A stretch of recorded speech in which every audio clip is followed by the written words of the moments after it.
বাংলাদেশে এই মুহূর্তে চলছেটা কি, তার কারণ আমরা দেখতে পাচ্ছি যে একের পর এক প্রাক্তন উপদেষ্টারা মুখ খুলছেন। যেমন তৌহিদ হোসেন, তিনি মুখ খুলছেন, তিনি বলছেন আওয়ামী লীগ নাকি ফিরবে এবং আগামী নির্বাচনে অংশগ্রহণ করবে। আদৌ থেকে পরিস্থিতি সেদিকে আমরা নজর রাখবো। অন্যদিকে নজর রাখবো খলিলুর রহমান, যিনি পররাষ্ট্রমন্ত্রী।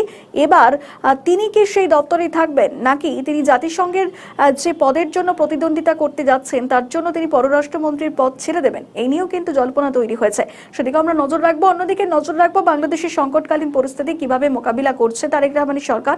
অন্যদিকে তারেক রহমান প্রধানমন্ত্রী বাংলাদেশের, তিনি মঞ্চ থেকে একের পর এক মন্তব্য করছেন, যে বক্তব্যের মধ্যে দিয়ে উঠে আসছে যে জুলাই আন্দোলনে যারা এই আওয়ামী লীগকে তাড়িয়েছিল, এটাই তিনি বলার চেষ্টা করছেন যে তাদেরকেই নাকি ফিরিয়ে আনার জন্য একটা চেষ্টা চলছে। তবে কি শেখ হাসিনা বা আওয়ামী লীগ ফিরে আসার ভয় তার মধ্যেও কাজ করছে? সেদিকেও আমরা নজর রাখবো। অন্যদিকে ভারত বাংলাদেশের সম্পর্কের সমীকরণ এবং পাশাপাশি বাংলাদেশে এই মুহূর্তে আইন শৃঙ্খলা পরিস্থিতি এখন কোন পর্যায়ে রয়েছে সেদিকেও নজর রাখার চেষ্টা করব আমাদের বিশেষ প্রতিবেদন আকারে। যত দিন যাচ্ছে ততই কি বিপদে পড়ছেন আসিফ মাহমুদ সাজিব ভুঁইয়া? কি এমন শাস্তির খাড়া ঝুলছে তার উপর? অভিযোগ, বাংলাদেশে ব্রিজ রাস্তা তৈরির নামে সরকারি প্রকল্প থেকে কোটি কোটি টাকা তিনি তছরূপ করেছেন, কিন্তু এসবের কোনো বিচারই হয়নি। বহাল তবিয়াতে ঘুরছেন আসিফ। তার বিরুদ্ধে অভিযোগ, সরকারি প্রকল্প থেকে ৬,০০০ কোটি টাকা লোপাট করে দিয়েছেন আসিফ মাহমুদ সাজিব ভুঁইয়া। যে অর্থ বরাদ্দ করা হয়েছিল বাংলাদেশের রাস্তা ব্রিজ তৈরির জন্য, সেখান থেকেই টাকা নয়ছয় করেছেন তিনি। আমাদের নতুন পেজ সাবস্ক্রাইব করুন আরও বাংলাদেশের খবর পেতে। নাকি দিব্যে নিজের পকেটে পড়েছেন আসিফ মাহমুদ সাজিব ভুঁইয়া? যদিও এসব অভিযোগ মানতে নারাজ আসিফ। আহ্বান জানাবো যে মিস্টার শাহ আলম, আপনি প্লিজ দয়া করে এক্স্যাক্ট কোন ফাইল এটা ক্লিয়ার করেন। এটা ধোঁয়াশা রাখার বা এটা ইয়া রাখার কিছু নাই। I am willing to answer. If you have any doubt about any files, you can call me. I'm available. I will go to your office, স্থানীয় সরকার মন্ত্রণালয়, and if you want এটা পাবলিকও করা যায়, if you want মিডিয়ার সাথে রেখে, ঠিক আছে, I'm okay. এটা আমার মনে হয় যে এটা মন্ত্রণালয়ের উচিত হবে, যেটা একজন প্রতিমন্ত্রী এই কথাটা বলেছে, তার কথার ভারিক্কি আছে, আই বিলিভ তিনি সেটা বোঝেন। তো তিনি এটা ক্লিয়ার করবেন যে কোন ফাইলে হয়েছে, এবং তিনি সেই ফাইলটা শেয়ার করতে পারেন publicly. And I am challenging যে আপনি শেয়ার করেন যে কোন ফাইলে ইলিগালি সচিবকে অগোচরে রেখে উপদেষ্টা স্বাক্ষর করেছে। বাংলাদেশের পিরোজপুরে টেন্ডারের নাম করে কাজ না করেই ৬,০০০ কোটি টাকা লোপাটের অভিযোগ উঠেছে। অর্থাৎ এলাকার উন্নয়নের খাতে যে টাকা বরাদ্দ করা হয়েছিল তার সবটাই লুটে পটে খেয়ে বসে আছেন অন্তর্বর্তী সরকারের মন্ত্রী এবং নেতারা। ফলে গত ২ বছর ধরে ওই জেলার সব উন্নয়নমুখী প্রকল্প থমকে রয়েছে। অভিযোগ, উচ্চ পর্যায়ের সব সই ছাড়াই একটি ফাইলের অনুমোদন দিয়ে দিয়েছেন আসিফ মাহমুদ। কি করে তিনি ওই ফাইলের অনুমোদন দিলেন, এই নিয়ে তদন্ত কমিটিও গঠন করা হয়েছে আসিফের বিরুদ্ধে। আসিফের বিরুদ্ধে মারাত্মক অভিযোগ তুলেছেন বাংলাদেশের প্রতিমন্ত্রী মীর শাহ আলম। ২০২৪ সালের নভেম্বর থেকে ২০২৫-এর ১০ই ডিসেম্বর পর্যন্ত তৎকালীন প্রশাসনের উপদেষ্টা ছিলেন আসিফ। আর সেই সময়ই এই দুর্নীতির অভিযোগ উঠেছে আসিফের বিরুদ্ধে। মীর শাহ আলমের অভিযোগ, অন্তর্বর্তী সরকারের সময় আসিফ মাহমুদ একজন সচিবের সই ছাড়াই জোর করে ফাইল নিয়ে এসে নিজে সই করে তাতে অনুমোদন দিয়ে দেন। একজন প্রশাসনিক আধিকারিক কোনোভাবেই কাজ করতে পারেন না। সংশ্লিষ্ট কোনো মন্ত্রকের দায়িত্বভার প্রাপ্ত সচিবের সই ছাড়া কখনোই কোনো মন্ত্রী ফাইলের অনুমোদন দিতে পারেন না। সেতু, রাস্তা নির্মাণে এভাবেই টাকা নয়ছয়ের অভিযোগ উঠেছে ইউনূস সরকারের জমানায়। সরকারের প্রকল্প থেকে কোটি কোটি টাকার নয়ছয়ের অভিযোগ আসিফকে একহাত নিয়েছেন ছাত্রদলের সাধারণ সম্পাদক নাসির উদ্দিন নাছির। ছাত্রদলের অবস্থান কর্মসূচিতে তিনি বলেন, একজন ছাত্র প্রতিনিধি আসিফ মাহমুদ সাজিব ভুঁইয়া উপদেষ্টা হয়ে হাজার হাজার কোটি টাকা দুর্নীতি করেছেন। এখন বাংলাদেশে এটি ওপেন সিক্রেট। আসিফের এই দুর্নীতির বিচার অবশ্যই এদেশের মাটিতেই হতে হবে বলে তোপ দেখেছেন তিনি। যদিও পাল্টা আসিফের দাবি, ছাত্রদলের কেন্দ্রীয় সাধারণ সম্পাদকের তোলা অনিয়মের অভিযোগে পুরোপুরি ভিত্তিহীন। সেই সঙ্গে একে পরিকল্পিত অপপ্রচার বলেও আখ্যা দিয়েছেন আসিফ মাহমুদ। এখনো পর্যন্ত আসিফের বিরুদ্ধে যত অভিযোগে উঠেছে সেগুলি সবই ভিত্তিহীন বলেও দাবি করেছেন আসিফ। সব মিলিয়ে একদিকে কোটি কোটি টাকা দুর্নীতির অভিযোগ, আর সেই অভিযোগকে ঝেড়ে ফেলতে পাল্টা দাবি। সব মিলিয়ে আসিফ মাহমুদ যে বেশ বেকায়দায়, সেটা কিন্তু বোঝা যাচ্ছে। আমাদের নতুন পেজ সাবস্ক্রাইব করুন আরও বাংলাদেশের খবর পেতে। হাসনাত আব্দুল্লাহ বা সার্জিস আলম, আওয়ামী লীগের জমানায় ছাত্র রাজনীতি করেছে তারা। তখন তারা আওয়ামী লীগের রাজনীতি করতেন। এখন আওয়ামী লীগের নেতারা বলেন যে তারা তাদের দলের সঙ্গে বেইমানি করেছে। এখন গণ অধিকার পরিষদের প্রাক্তন নেতা তথা বিএনপির নেতা রশিদ খান অভিযোগ করছেন, তিনি একটি অডিও রেকর্ড ফাঁস করে দাবি করেন যে হাসনাত এবং সার্জিস আলম জাতির সঙ্গে বেইমানি করেছেন। তারা নাকি শেখ হাসিনাকে টিকিয়ে রাখার চেষ্টা করেছেন বলে গুরুতর অভিযোগ করেছেন। এখন প্রশ্ন, কাদের হয়ে তাহলে কাজ করেছেন হাসনাত এবং সার্জিস? তবে কি জুলাই আন্দোলনের সঙ্গে তারা বেইমানি করেছেন? জুলাই কি পুরোটাই ষড়যন্ত্র ছিল? আমাদের নতুন পেজ সাবস্ক্রাইব করুন আরও বাংলাদেশের খবর পেতে।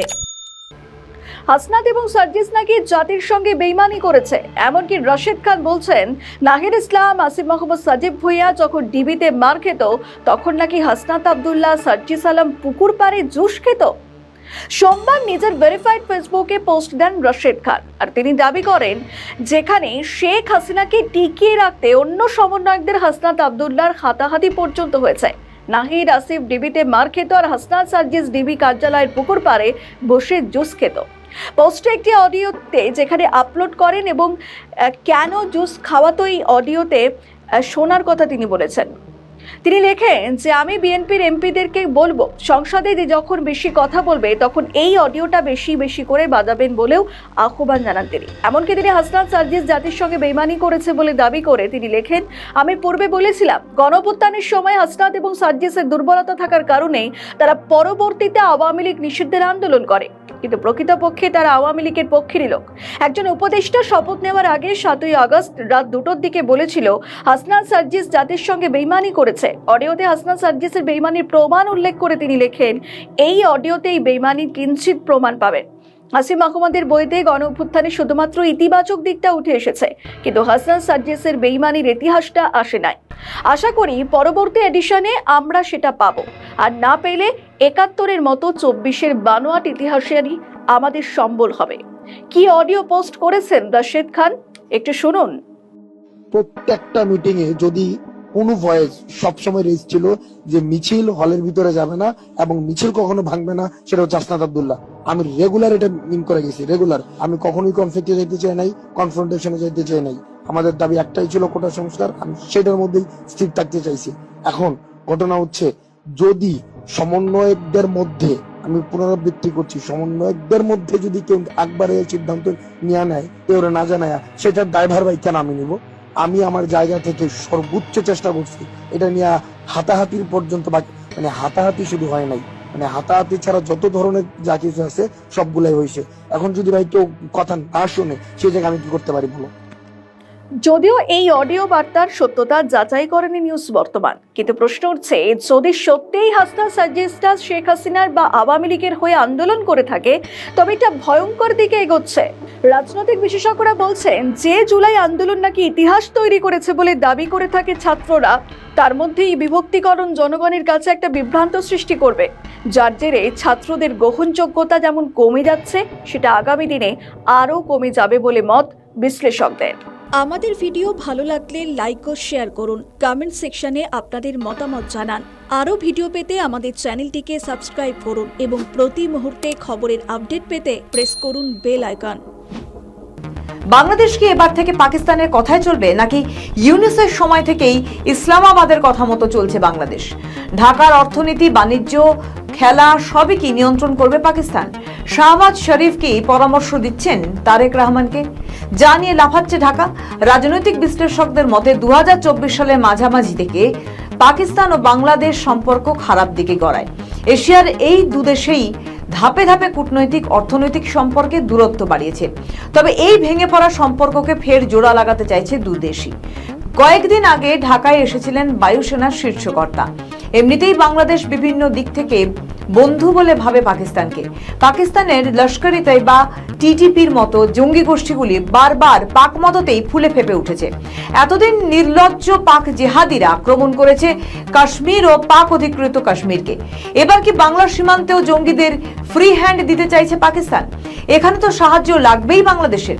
সীমান্তের জামায়াতের ইন্ধন দিয়ে ভারতের বিরুদ্ধে নাশকতা করাতে ছক করছে না তো ইসলামাবাদ?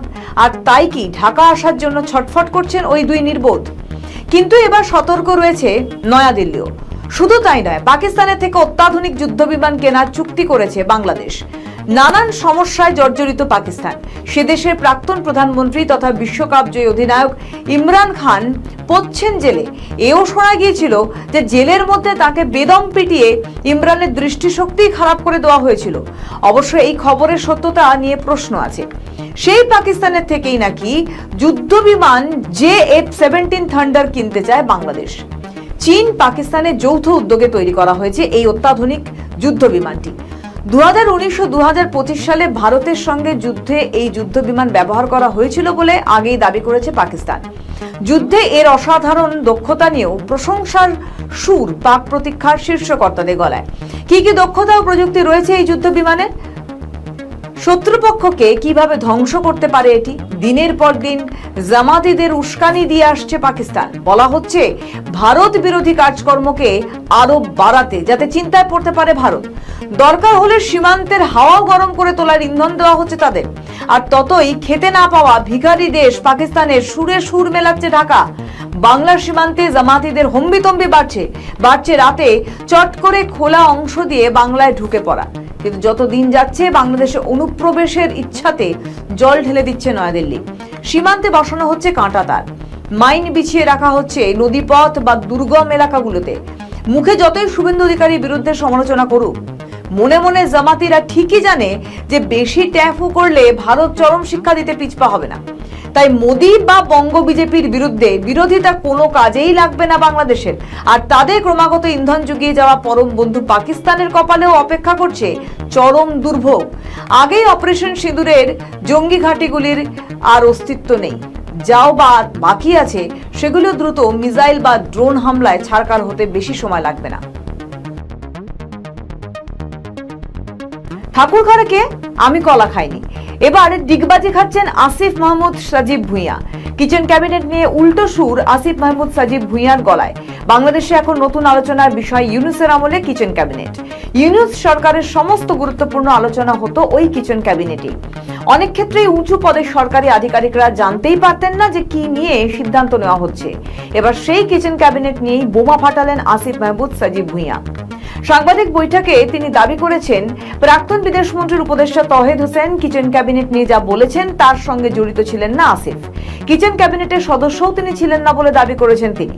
তাহলে কারা ছিল কিচেন ক্যাবিনেটে? কাদের দায়িত্ব দিয়েছিলেন মোহাম্মদ ইউনূস কিচেন ক্যাবিনেট চালাতে? একদিকে প্রাক্তন উপদেষ্টার অভিযোগ কিচেন ক্যাবিনেট নিয়ে তাকে সম্পূর্ণ ধোঁয়াশায় রাখা হয়েছিল। এবার আসিফ মাহমুদের দাবি যে মার্কিন যুক্তরাষ্ট্রের সঙ্গে বাণিজ্য চুক্তি নিয়ে এনসিপিকে পুরো অন্ধকারে রাখা হয়েছিল। সাংবাদিক বৈঠকে আসিফ বলেছেন অন্তর্বর্তী সরকারের কিচেন ক্যাবিনেট ছিল, কিন্তু তাতে আমি সদস্য হিসেবে ছিলাম না। বাণিজ্য চুক্তি নিয়ে তিনি বলেন অন্তর্বর্তী সরকারের তার শেষ লগ্নে এসে যুক্তরাষ্ট্রের সঙ্গে বাণিজ্য চুক্তি করেছিল, আর এই এনসিপির মতামত নেওয়া হয়নি বলে দাবি করেছেন তিনি। না, এটা আমিও বলেছি যে কিচেন ক্যাবিনেট ছিল, কিন্তু আমি সেটার সদস্য ছিলাম না। তো এখন তো আবার শুনছি যে কিচেন ক্যাবিনেটেও সব সিদ্ধান্ত হতো না, খলিল সাহেব একাই নাকি ওই চুক্তি করে ফেলতেন। কালকে আমি একটা নিউজ দেখলাম যে ফাজুল কবির খান তিনি বলছেন চুক্তির বিষয়ে তিনিও জানেন না, আসিফ নজরুল স্যারও বলছেন তিনিও জানেন না। শুধু বাণিজ্য মন্ত্রী আর বর্তমান বিএনপির পররাষ্ট্রমন্ত্রী তারা জানতেন, তারা করেছেন। পররাষ্ট্র উপদেষ্টা যখন জানেন না চুক্তি সম্পর্কে, তাহলে তো আমরা এটাই বলতে পারি যে যদি খলিল সাহেব একাই করে থাকেন তাহলে তিনি তো এখন বিএনপির পররাষ্ট্রমন্ত্রী। তার মানে বিএনপির পররাষ্ট্রমন্ত্রী চুক্তিটা আসলে করেছে, তারেক রহমান এই চুক্তিটা করেছে। এতদিন মার্কিন বাংলাদেশ চুক্তি নিয়ে কোনো কথা বলেননি এনসিপি, এখন হঠাৎ করে তিনি মুখ খুললেন কেন? এটা কি দিন কয়েক আগে নাসিরউদ্দিন পাটোয়ারির উপর ডিম হামলার প্রতিবাদ? ওই হামলায় দায় বিএনপির উপরে চাপিয়েছে এনসিপি। আসিফ আরো বলেন বাণিজ্য চুক্তি সম্পর্কে সব দলকেই জানানো হয়েছে, কিন্তু তার দলের আহ্বায়ক সহ অন্যান্যদের সঙ্গে কথা বলে নিশ্চিত হয়েছে যে মার্কিন বাংলাদেশ বাণিজ্য চুক্তি নিয়ে এনসিপির মতামত নেওয়া হয়নি। এনসিপির মুখপাত্র দাবি করেন এই চুক্তি পর্যালোচনা করা হোক, যদি মনে হয় তাহলে বাতিলও করা হোক। ওই চুক্তির যে অংশগুলি বাংলাদেশের পক্ষে নেতিবাচক প্রভাব আনতে পারে সেগুলি নিয়ে চিন্তা ভাবনা করুক সরকার। রাজনীতির কারবারিদের একাংশের মত, কেন এনসিপি সোচ্চার না হয়ে এতদিন পরে এই কথা তুলছেন? এই দাবিতে তারা রাজপথে নামুক। সম্প্রতি কিচেন ক্যাবিনেট নিয়ে বিস্ফোরক অভিযোগ এনেছেন প্রাক্তন উপদেষ্টা তৌহিদ হোসেন। তিনি দাবি করেন বাংলাদেশে ইউনূস জামানায় গুরুত্বপূর্ণ সিদ্ধান্ত নিতে কিচেন ক্যাবিনেট একটা সময় পদত্যাগ করতেও চেয়েছিলেন। বছর দুই আগে অন্তর্বর্তী সরকার চালনায় 7 সদস্যের একটি কিচেন ক্যাবিনেট সক্রিয় ছিল। প্রশাসনের একাধিক গুরুত্বপূর্ণ সিদ্ধান্ত নিত কিচেন ক্যাবিনেট। প্রতি সপ্তাহের মঙ্গলবার যমুনায় ওই চক্রের 7 জন বৈঠকে বসতেন। পরামর্শ, কূটনৈতিক চাল চালত ওই অজানা শক্তি। এর জেরে তিনি একাধিকবার ইস্তফা দেওয়ার কথাও ভাবেন বলে দাবি করেছেন। এই অদৃশ্য শক্তিকে অনেকেই ডিপ স্টেট বলে মনে করছেন। কিচেন ক্যাবিনেটের সদস্যদের অভিজ্ঞতা ছিল যথেষ্ট কম, কিন্তু গুরুত্বপূর্ণ সিদ্ধান্ত নিতে তাদের মতামতকে প্রাধান্য দেওয়া হতো বলে অভিযোগ তৌহিদ হোসেনের। অন্তর্বর্তী সরকারের 2 বছর পরে এখন এই প্রশ্নগুলি বাংলাদেশের রাজনীতিতে নতুন নতুন প্রশ্নের জন্ম দিচ্ছে। একে একে 19-এর পাশ থেকে সরে যাচ্ছেন তার এক সময় মন্ত্রী আমলারা। তারা কি বুঝেছেন যে দ্রুত বাংলাদেশে ফিরতে চলেছেন শেখ হাসিনা? না হলে কয়েকদিন আগেও যারা আওয়ামী লীগকে বাতিল করতে উঠে পড়ে লেগেছিল, তারা এখন উল্টো সুরে কথা বলছে। হাসিনা ফিরে এলে কোনোভাবেই পার পাবেন না জুলাই সন্ত্রাসী বা মবে যুক্ত জেহাদিরা। সেই কারণেই এবার বোমা ফাটালেন ইউনূস সরকারের প্রাক্তন উপদেষ্টা তৌহিদ হোসেন। তার অভিযোগ, বাংলাদেশের রাজনীতিতে কলকাঠি নাড়ছে ডিপ স্টেট। এখানেই তিনি সামনে এনেছেন কিচেন ক্যাবিনেটের প্রসঙ্গ। তিনি দাবি করেছেন, বাংলাদেশে ইউনূস জমানায় গুরুত্বপূর্ণ সিদ্ধান্ত নিত কিচেন ক্যাবিনেট। একটা সময় পদত্যাগ করতেও চেয়েছিলাম। বছর 2 আগে অন্তর্বর্তী সরকার চালনায় 7 সদস্যের একটি কিচেন ক্যাবিনেট সক্রিয় ছিল। প্রশাসনের একাধিক গুরুত্বপূর্ণ সিদ্ধান্ত নিত কিচেন ক্যাবিনেট। প্রতি সপ্তাহের মঙ্গলবার যমুনাই চক্রের 7 জন বৈঠকে বসতেন। পরামর্শ এবং কূটনৈতিক চাল চালত এই অজানা শক্তি। এভাবেই তিনি একাধিকবার ইস্তফা দেওয়ার কথাও ভাবেন বলে দাবি করেছেন। আর এই অদৃশ্য শক্তিকে অনেকেই ডিপ স্টেট বলে মনে করছেন। কিচেন ক্যাবিনেটের সদস্যদের অভিজ্ঞতা ছিল যথেষ্ট কম, কিন্তু গুরুত্বপূর্ণ সিদ্ধান্ত নিতে তাদের ক্ষমতাকেই বা তাদের মতামতকেই প্রাধান্য দিতেন মোহাম্মদ ইউনূস। এমনটাই অভিযোগ তৌহিদ হোসেনের। আমি বিশ্বাস করি যে তারা রাজনীতিতে ফিরে আসবে এবং আমার অনুমান তারা দেশের আগামী নির্বাচনে অংশ নেবে। উচ্চ পর্যায়ে তাদের মতামতকে গুরুত্ব দেওয়া হতো। আমি কুইট করার চিন্তা 3 বার করেছি। তারা রিকোয়েস্ট করছে যে খুব এম্বারাসিং হবে সরকারের জন্য। পৃথিবীতে কিছুই ঘটে না যেটাতে ডিপ স্টেট কোনো না কোনো ডিপ স্টেট কোনো না কোনোভাবে জড়িত থাকে। তৌহিদ হোসেন আরো জানাচ্ছেন, কিচেন ক্যাবিনেটের প্রভাবশালী গোষ্ঠী প্রশাসনের গুরুত্বপূর্ণ বিষয়ে সিদ্ধান্ত নিত। আর এই চক্রের সদস্যদের অভিজ্ঞতা কম থাকলেও তাদের মতামতকে বাড়তি গুরুত্ব দেওয়া হতো। নিজের মন্ত্রকে এভাবে অন্য উপদেষ্টাদের হস্তক্ষেপ এবং প্রভাব বিস্তারের কারণে 3 বার পদত্যাগের সিদ্ধান্তও নিয়েছিলেন তিনি। কিন্তু সরকারের ভাবমূর্তির কথা ভেবে শেষ পর্যন্ত পদত্যাগ করেননি তিনি। তৌহিদ হোসেনের পাশাপাশি আসিফ মাহমুদ এবং অন্তর্বর্তী সরকারের কিচেন ক্যাবিনেটের কথা স্বীকার করেছেন, তবে তিনি নিজেই তার সদস্য ছিলেন না বলে দাবি করেছেন তিনি। আসিফ মাহমুদ প্রথমে যুব এবং ক্রীড়া মন্ত্রণালয়ের দায়িত্ব পালন করলেও পরে স্থানীয় সরকার, পল্লী উন্নয়ন এবং সমবায় মন্ত্রণালয়ের উপদেষ্টার দায়িত্ব পান এবং পরবর্তীতে ওই দায়িত্ব থেকে অব্যাহতি দেন। কিচেন ক্যাবিনেট ছিল, কিন্তু আমি সেটার সদস্য ছিলাম না। তো এখন তো আবার শুনছি যে কিচেন ক্যাবিনেটেও সব সিদ্ধান্ত হতো না। খলিল সাহেব একাই নাকি ওই চুক্তি করে ফেলতেন। কালকে আমি একটা নিউজ দেখলাম যে ফাজল কবির খান তিনি বলছেন চুক্তির বিষয়ে তিনিও জানেন না। আসিফ নজরুল স্যারও বলছেন তিনিও জানেন না। শুধু বাণিজ্য মন্ত্রী আর বর্তমান বিএনপির পররাষ্ট্রমন্ত্রী তারা জানতেন, তারা করেছেন। পররাষ্ট্র উপদেষ্টা যখন জানেন না চুক্তি সম্পর্কে, তাহলে তো আমরা এটাই বলতে পারি যে যদি খলিল সাহেব একাই করে থাকেন তাহলে তিনি তো এখন বিএনপির পররাষ্ট্রমন্ত্রী। তার মানে বিএনপির পররাষ্ট্রমন্ত্রী চুক্তিটা আসলে করেছে। কিন্তু প্রশ্ন হচ্ছে, এতদিন পরে কেন আসিফ হঠাৎ কিচেন ক্যাবিনেটের প্রসঙ্গ তুললেন? যখন বাংলাদেশের পরিস্থিতি অশান্ত ছিল তখন কেন ডিপ স্টেটের প্রসঙ্গ তোলেননি তিনি? আসলে এই সবই কি হচ্ছে হাসিনার প্রত্যাবর্তনের খবরে? অগাস্টে কি প্রত্যাবর্তন হচ্ছে হাসিনার, নাকি তার আগেই ফিরছেন তিনি? যে বিমানে হাসিনা দেশ ছেড়েছিলেন তাতে করেই কি বাংলাদেশে ফিরতে দেখা যাবে? হাসিনা সংবর্ধনা দিতে বিমানবন্দরে কতজনকে দেখা যাবে? তারেক রহমানও কি থাকবেন হাসিনাকে স্বাগত জানাতে?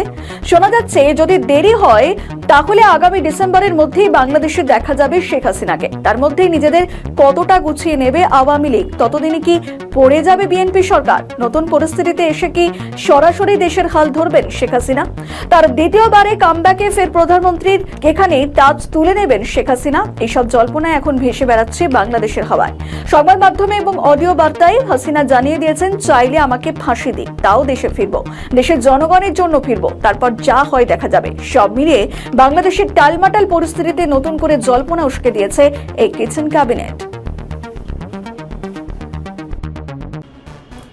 ভারতের ভিতরেই আছে অনেক ভারত বিরোধী মানুষজন, যারা বিভিন্ন কারণে ভারতে থেকেই ভারত ভাঙার কথা বলে। তাদের সঙ্গে সুর মেলাচ্ছে অবৈধ অনুপ্রবেশকারীরা। আর এই বিষয়ে ভারতকে হুমকির মুখে ফেলে দিচ্ছে বাংলাদেশ থেকে আসা অবৈধ অনুপ্রবেশকারীরা। যাদের মধ্যে জামায়াত এবং পাকিস্তানপন্থী জঙ্গি মনোভাবাপন্ন মানুষের সংখ্যাটা কম নয়। তবে রাজ্যে নতুন সরকার আসার পর তাদের জন্য বার্তাটা স্পষ্ট। जल्दी जल्दी भागो, जल्दी जल्दी भागो, नहीं तो जो करना है सरकार करेगा। যে বাংলাদেশের অবৈধ অনুপ্রবেশকারী তাদেরকে কোর্টে পাঠানোর কোনো দরকার নেই, আইনে নেই। সরাসরি পুলিশ নেবে এবং বিএসএফ এর হাতে হ্যান্ডওভার করবে। বাংলাদেশকে পাকিস্তানের পাশাপাশি রেখে দেখছে ভারত।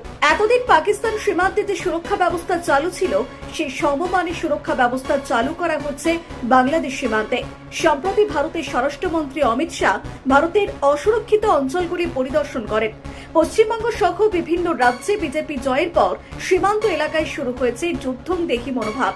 কেন্দ্রীয় স্বরাষ্ট্রমন্ত্রী অমিত শাহ মনে করেন যে বর্তমান পরিস্থিতিতে প্রচলিত পদ্ধতিতে সীমান্তে সুরক্ষা দেওয়া সম্ভব নয়। তাই দেশের সীমান্ত সুরক্ষায় এবার বিরাট পদক্ষেপ গ্রহণ করতে চলেছে মোদী সরকার। দেশের হাজার হাজার কিলোমিটার দীর্ঘ আন্তর্জাতিক সীমান্তকে সম্পূর্ণ সুরক্ষিত করতে আসছে অত্যাধুনিক প্রযুক্তি। কাল ভৈরব হল ভারতীয় সেনার জন্য বেঙ্গালুরুর একটি সংস্থা দ্বারা তৈরি সর্বাধুনিক কৃত্রিম মেধাভিত্তিক হামলাকারী ড্রোন। বাংলাদেশ, চীন এবং পাকিস্তানের মতো প্রতিবেশী দেশগুলোর মোকাবিলার উদ্দেশ্যে সম্পূর্ণ গোপনে এই ড্রোনের নকশা উন্নয়ন করা হয়েছে। সীমান্ত পাহারায় শুধুমাত্র বিএসএফ জওয়ানদের শারীরিক নজরদারি নয়, বরং তার সঙ্গে এবার কৃত্রিম বুদ্ধিমত্তা, থার্মাল ইমেজিং এবং ড্রোনের এক দুর্ভেদ্য ডিজিটাল নেটওয়ার্ক যুক্ত হতে চলেছে। সম্প্রতি কেন্দ্রীয় স্বরাষ্ট্রমন্ত্রী অমিত শাহ দেশের বিভিন্ন সীমান্তে সুরক্ষার ক্ষেত্রে স্মার্ট বর্ডার প্রজেক্টের কথা উল্লেখ করেন। আর অনুপ্রবেশ এবং চোরাচালানের বিরুদ্ধে কেন্দ্রের জিরো টলারেন্স নীতির অংশ হিসাবেই এই মেগা প্রজেক্ট বাস্তবায়ন হতে চলেছে। চীন ও পাকিস্তানের সঙ্গে বাংলাদেশের সীমান্তে নজরদারি ও কৌশলগত সক্ষমতা বাড়াতে ভারতীয় সেনার হাতে এসেছে অত্যাধুনিক ও বুদ্ধিমান ড্রোন। এই ড্রোনগুলি কৃত্রিম বুদ্ধিমত্তা, স্বয়ংক্রিয় লক্ষ্য নির্ধারণ এবং দুর্গম পাহাড়ি এলাকায় নিখুঁত তথ্য সংগ্রহের ক্ষেত্রে অতুলনীয়।